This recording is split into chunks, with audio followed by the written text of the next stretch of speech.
The billionaire's daughter had never heard her own name, never heard birds singing, never heard rain striking glass, and never heard her father say the words he had whispered to her thousands of times when she was asleep, "I love you." But on the morning she finally heard a sound, it wasn't her father's voice, a doctor's machine, or an expensive miracle. It was the sound of a humble janitor quietly tapping his fingers against a wooden table, and what happened next would change 3 lives forever. If you believe in kindness, forgiveness, hope, and second chances, please take a moment to like this story, leave a comment, share it with someone who needs hope today, and subscribe to our channel so more stories like this can reach people who need them. At 38, Everett Calloway had everything money could buy and almost nothing money could fix. He owned a technology empire that stretched across 3 continents, lived in a glass-walled mansion overlooking the Connecticut countryside, and could have purchased nearly any luxury without checking the price. Yet every morning, before the executives arrived at his headquarters, he sat alone in the private rehabilitation wing he had built for his 12-year-old daughter, Margot, watching her move her hands through the air as she practiced sign language. Margot had been born profoundly deaf, and despite countless specialists, experimental treatments, private tutors, and the finest medical equipment available, she had never experienced the world through sound. Everett had spent millions trying to change that. He had flown her across countries, hired surgeons whose names appeared in medical journals, and even built a private sound laboratory inside their home. But every treatment ended with the same answer: there was nothing more they could safely do. Margot was brilliant, observant, and unusually sensitive to people's emotions, but the world around her was silent. Everett told himself he had accepted that truth. The people closest to him knew better. He had not accepted it at all. He had simply become very good at hiding his heartbreak behind money, schedules, and control. His marriage had collapsed years earlier under the weight of grief and blame, leaving him and Margot alone with their different ways of surviving. Everett became stricter. Margot became quieter.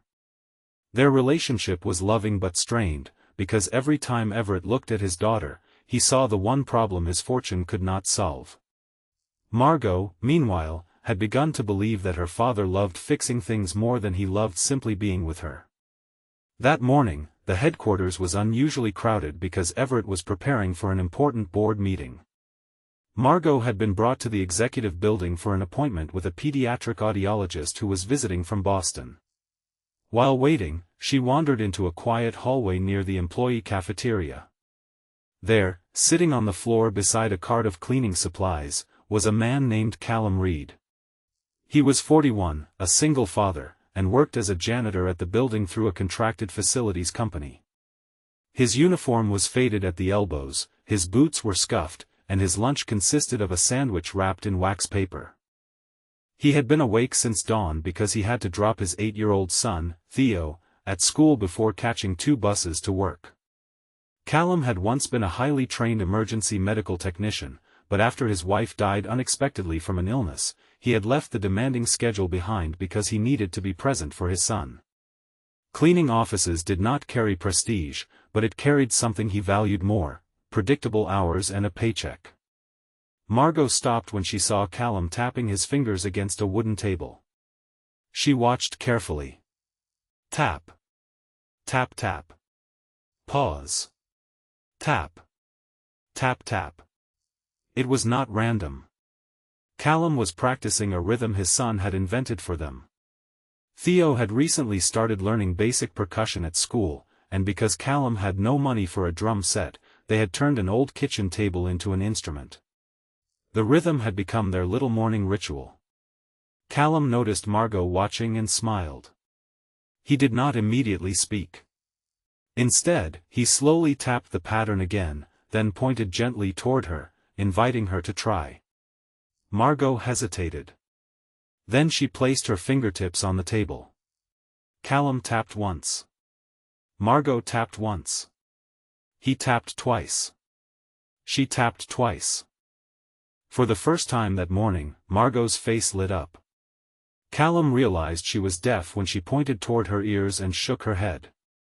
Instead of looking uncomfortable, he nodded as if she had simply told him something important. He sat across from her and began experimenting with vibrations. He tapped different patterns on the table, then placed his palm flat against the wood so Margot could feel the pulse. She laughed silently. Callum laughed too. Neither needed spoken words. Unfortunately, Everett saw them from the end of the hallway. His expression hardened instantly. He had spent years hiring specialists to communicate with Margot, and there was something about a janitor sitting beside his daughter and treating her like an ordinary child that made him feel exposed. He walked toward them and signed sharply for Margot to come with him. Callum immediately stood and stepped back. Everett looked at him with cold disappointment and told him, through speech and a written note on his phone, that employees were expected to remain professional and not interfere with his daughter. Callum apologized without arguing. Margot protested in sign language, but Everett dismissed her concerns, believing he was protecting her. Within an hour, Callum was fired. The decision was delivered through the facility's supervisor, who looked embarrassed but unwilling to challenge Everett. Callum collected his belongings from the supply closet and walked toward the employee exit with his head lowered. He was not angry for himself. He was terrified for Theo. Losing this job meant another search, another uncertain schedule, and possibly another month of falling behind on rent. But before Callum reached the door, he noticed Margot standing on the other side of the glass. She was crying. She pressed her palm against the glass. Callum raised his hand and placed it against the opposite side. Then he tapped the glass 3 times. Margot smiled through her tears and tapped 3 times back. Everett watched from behind her and felt something he could not explain. It was not anger anymore. It was shame. Still, pride won. Several days passed. Callum found temporary work cleaning an elementary school, but the hours were inconsistent. Theo noticed his father was worried and started pretending he was not hungry so there would be more food left for Callum. One afternoon, Callum discovered the boy sitting at the kitchen table practicing the rhythm they had created together. Callum smiled, but his eyes filled with tears. He understood then that children often noticed sacrifices adults tried desperately to hide. Across town, Margot had changed too. She began tapping rhythms on every table she touched. Her teachers noticed she was unusually focused on vibration and timing.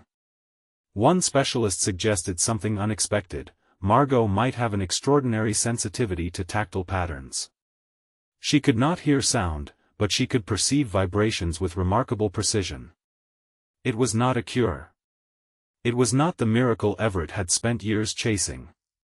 But it was a doorway into a new way of understanding the world. Everett remembered Callum. He tracked him down through the facilities company and learned about Theo, the unstable work history, and the reason Callum had left emergency medical services. He also discovered something that made him deeply uncomfortable. Callum had never complained about being fired. He had never demanded compensation. He had simply moved on. Everett visited the elementary school one afternoon without announcing himself. Through an open classroom door, he saw Callum cleaning floors while children worked nearby. Then he saw Theo enter carrying a small cardboard box. The boy gave his father a handmade wooden plaque that read, "Best Dad in the World." Callum hugged him tightly. Everett stood in the hallway, suddenly feeling poorer than he had ever felt in his life. The next morning, he asked Callum to meet him. Callum arrived expecting an apology or perhaps another complaint. Instead, Everett admitted that he had been wrong.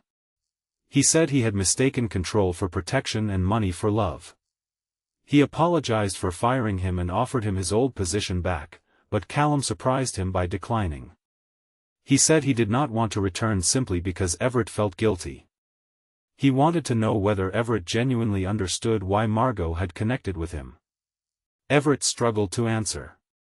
Callum explained that Margot had not needed another expert.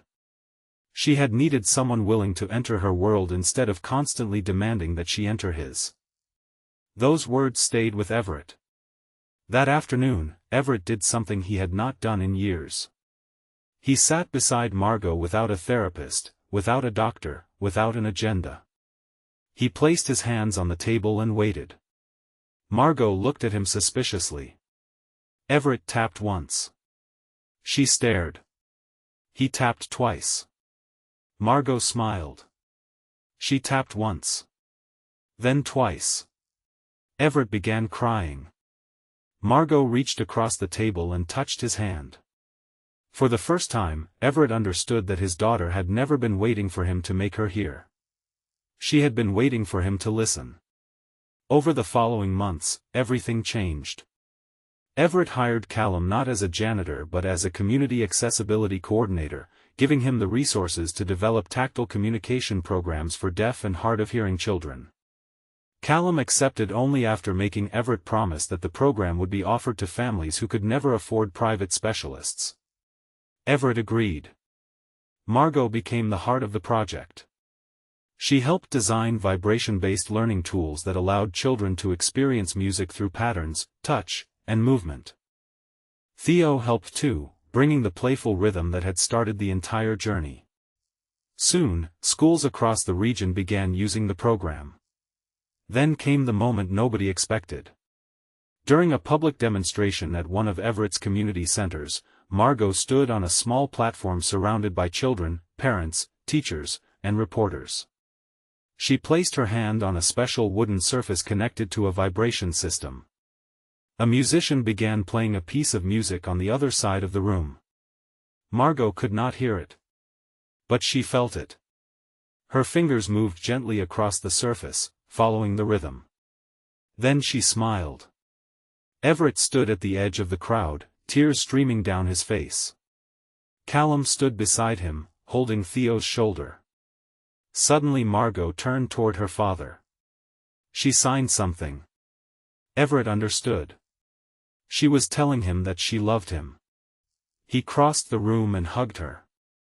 There was no dramatic medical miracle. No sudden restoration of perfect hearing.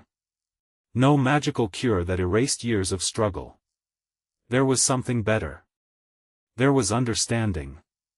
Margot had not needed the world to become quieter or louder. She needed the people she loved to stop measuring her life by what she could not do. Years later, Everett would often tell people that the most valuable lesson he ever learned did not come from a boardroom, a billionaire mentor, or a medical specialist. It came from a janitor who had been fired because a frightened father could not see beyond his own fear. Callum never forgot the day either. He kept the old faded work badge from his janitor uniform in a small wooden box at home. Beside it was the handmade plaque Theo had given him and a photograph of Margot standing proudly beside the tactile music system they had created together. And whenever someone asked Callum why he had bothered helping a little girl who was not his responsibility, he would smile and say that kindness rarely asks whose responsibility someone is. Sometimes you simply see a person struggling, and you decide not to walk away. If this story touched your heart, please like this video, leave a meaningful comment, share it with someone who needs hope today, and subscribe to our channel so you never miss another emotional journey. Before you go, leave a comment telling us this. What does this story teach you about truly listening to someone, even when they cannot speak the way we expect? Because sometimes the greatest miracle is not giving someone a voice. Sometimes it is having the courage, patience, and love to finally understand the language they were speaking all along. Margot never heard the sound of her father's voice. But she learned something far more important. She learned that love could be felt.